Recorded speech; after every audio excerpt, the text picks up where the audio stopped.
So I'll lead this off with a spoiler warning. I don't necessarily think that this requires a spoiler warning because the plot point necessitating spoiler warnings are in the trailer, but there's been some mild controversy about this movie.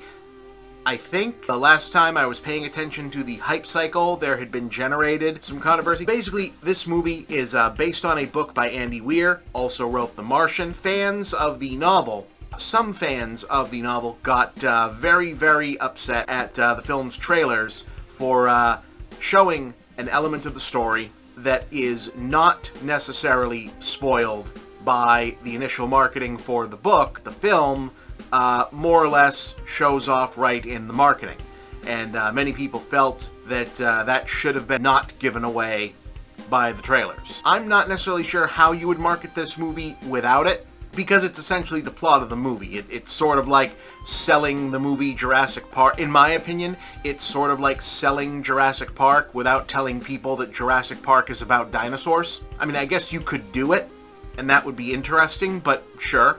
Like, I understand that holding back on this particular plot element would certainly surprise a lot of people, and that would make for an interesting experience. I don't necessarily think that it's like a crime against the releasing of the film and the telling of the story to include this particular plot detail in trailers. But okay, but if you feel that that's something that you might agree with and would rather go into the, if you haven't presumably read the book or seen previews for Project Hail Mary and just know that there's a movie called Project Hail Mary coming out that you've heard is pretty good, and that therefore, you know, you might want to go see it as unspoiled as possible, I'm here to tell you, yeah, this is a movie called Project Hail Mary. It stars Ryan Gosling. He's a guy who goes to space. Is it very good? Yeah, it's damn good. This is one of the best movies that's probably going to come out this year. It's a terrific, crowd-pleasing, excellent movie, and you should definitely go see it. My rating is going to be 9 out of 10 for this one. I thought it was fantastic. I really enjoyed it. It's really good. Go see it. And that is my revealing basically nothing of the plot that you wouldn't get out of a poster for this movie as possible. But otherwise, you know, the review that I will have of this, which is not going to be a super long review, because characteristically, this doesn't take a whole lot of time to lay out and say, yeah, this is good, but I will have to talk about, like, a basic idea of the movie. I will end up talking about the detail of the movie, which is in the previews and that some people felt should have been a spoiler. So, yeah, if you want to stop it right there and say, okay, sure, thanks for the recommendation, I'll go see the movie, that's the spoiler-free part. So I'm going to take a little pause here, and then we'll come back on the other side. Okay? Okay.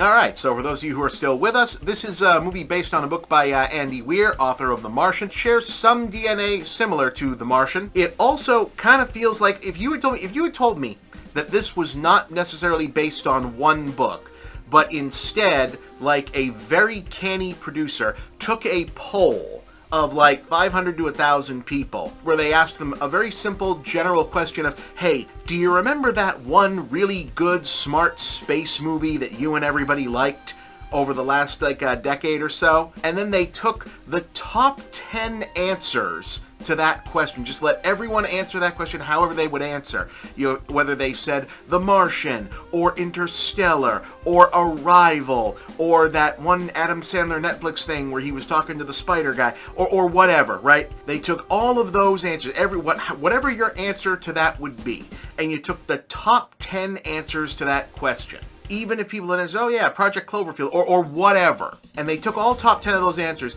and they took those back, and they stacked them up in front of some good writers and directors. In this case, Phil Lord and Chris Miller. The Lord and Miller team made some pretty good movies over the last couple of years as well. And they said, okay, we need you to take all of these movies and make them into one movie.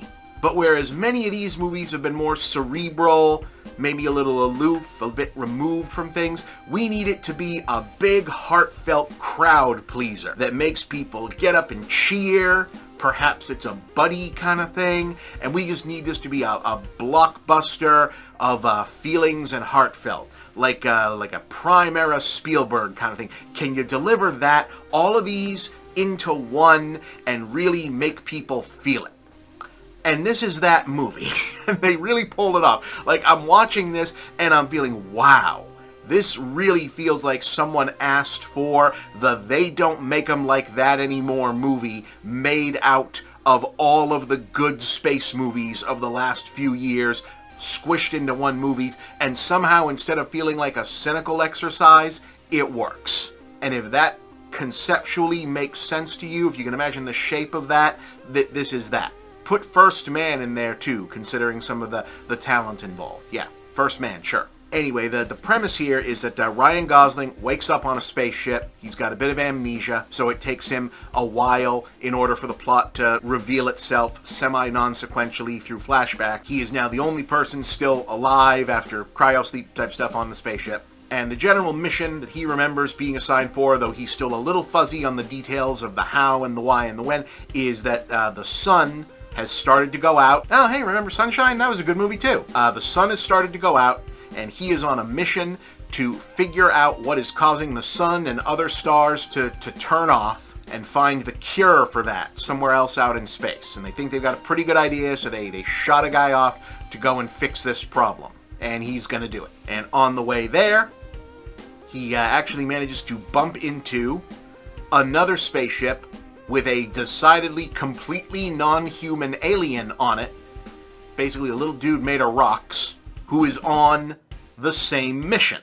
Surprise number one, there is other life in space. And surprise number two, they are also concerned about the stars going out. And so these two different species have to figure out how are they going to communicate with each other and how are they going to work their completely different languages and science and everything else, technology together in order to solve this stars turning off problem. And yeah, that's basically it. Like all of those different space movies about the smart space movies about meeting aliens, how do we communicate, the other smart space movies about how do we fix problems with hard science, put those together into more of a crowd-pleasing, heartfelt movie driven by the compelling spectacle of using science, technology, and also human drama to figure out how to bridge all of those various gaps. That's basically the movie. It's all of the cool problem solving, how do we use X to solve for Y stuff that people expect out of Andy Weir's books, but applied not only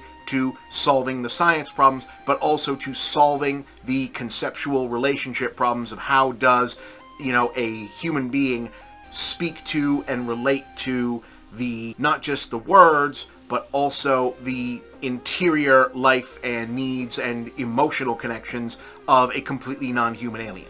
And this works so much better than you'd think that it would.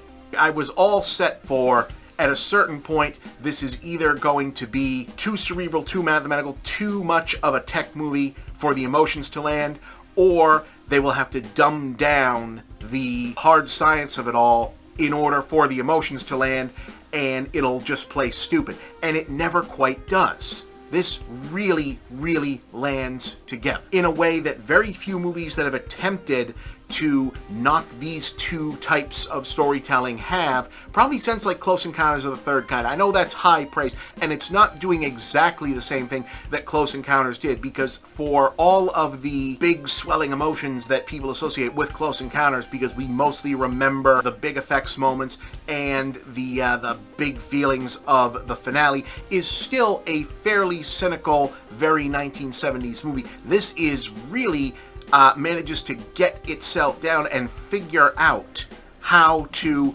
work this story into what's basically a buddy movie taking place between Ryan Gosling and a rock.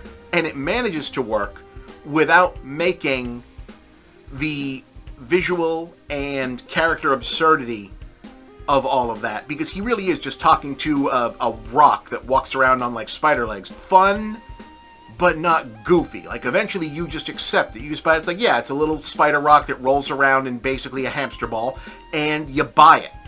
And you really like it. This is a terrific character. It's like they watched the parts of the scientists talking to the big, funny-looking robots from Interstellar and said, hey, you know what, I think people would watch a whole movie of that, and you know what? Hey, they were right. And I know it feels like I'm not saying that much about this movie. So wait, really, we're just watching a guy and his literal pet rock do space science for a whole movie? Basically, yeah.